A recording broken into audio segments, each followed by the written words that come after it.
జాతీయ ఉపాధి హామీ పథకం సగటు బతుకు తెరువు లేకుండా ఇబ్బంది పడుతున్న కూలి సోదరి మండలికి చేయడానికి ప్రవేశపెట్టిన పథకం ఇది. అలాంటి పథకాన్ని దుర్వినియోగం చేసి ఇది రాజకీయ ఉపాధి హామీ పథకం అయిపోయింది. గౌరవ శాసనసభ్యులు తెలియజేశారు మన అసెంబ్లీలో. అలాంటివన్నీ ఎదుర్కోవడానికే షణ్ముఖ్ గారిని పెట్టాం. అలాగే వాటితో పాటు మనకి శ్రీమతి నవ్య గారికి, ఐఏఎస్ గారికి కూడా జాయింట్ కలెక్టర్ కర్నూలు నా హృదయపూర్వక నమస్కారాలు. అలాగే ఐపీఎస్ శ్రీ కోయా ప్రవీణ్ గారికి, deputy inspector general of police వారికి కూడా నా హృదయపూర్వక కర్నూలు రేంజ్ హృదయపూర్వక నమస్కారాలు. అలాగే యువ ఐపీఎస్ అధికారి శ్రీ విక్రాంత్ పాటిల్ గారికి, నా సూపర్ ఎస్పీ ఆఫ్ కర్నూలు వారికి కూడా నా హృదయపూర్వక నమస్కారాలు. I love you. మీరు ప్రేమించక ముందే నేను మిమ్మల్ని ప్రేమించాను.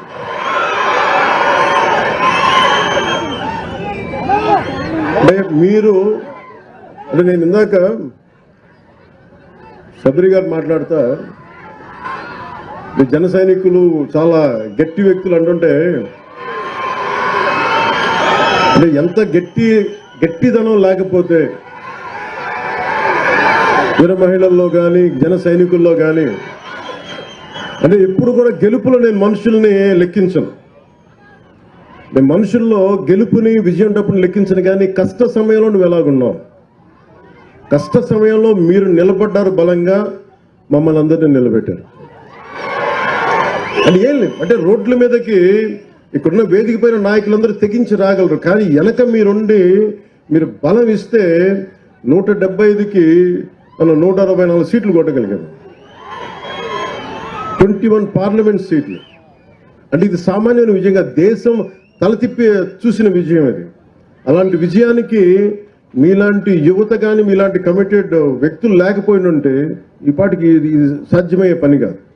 అంటే మీరు స్ఫూర్తి పొంది మాకు బలాన్ని ఇచ్చి, ఇప్పుడు నాలాంటి వాడు కూడా పోరాటం చేయగలరు. కానీ మీరు మా వెనక నడవకపోయినంటే నాలాంటి వాడు కూడా ఏం చేయలేడు. అందుకని ఈ ఘన విజయం ఆంధ్రప్రదేశ్ ప్రజలకి, ఆంధ్రప్రదేశ్ యువతకి, ఆంధ్రప్రదేశ్ మహిళలకి మీది విజయం. అది మీరు విజయాన్ని ఇచ్చారు కాబట్టే కర్నూలు జిల్లాలో 119 కిలోమీటర్లకు గాను 117 కిలోమీటర్ల సీసీ రోడ్లని 75 కోట్ల రూపాయలతో చేయగలిగామంటే అది మీరు ఇచ్చిన శక్తి. అది అలాగే జాతీయ ఉపాధి హామీ పథకంలో 98% రోడ్ల నిర్మాణాన్ని పూర్తయ్యాయి. దీనికి మనస్ఫూర్తిగా కలెక్టర్ రంజిత్ పాషా గారిని మనస్ఫూర్తిగా వారికి నా అభినందనలు తెలియజేస్తాను. మిమ్మల్ని స్ఫూర్తిగా తీసుకొని అందరూ పనిచేయాలి అనేది నేను నా విజ్ఞాపన అందరికీ. ఇవన్నీ కూడా మన పల్లిపుండ కార్యక్రమంలో గ్రామ పంచాయతీలు మీరు చూడండి, ఫస్ట్ టైం గ్రామ పంచాయతీలకు ఇప్పుడు దాకా 100-300 లెస్ దెన్ చాలా తక్కువ డబ్బులు ఇచ్చేవాడు.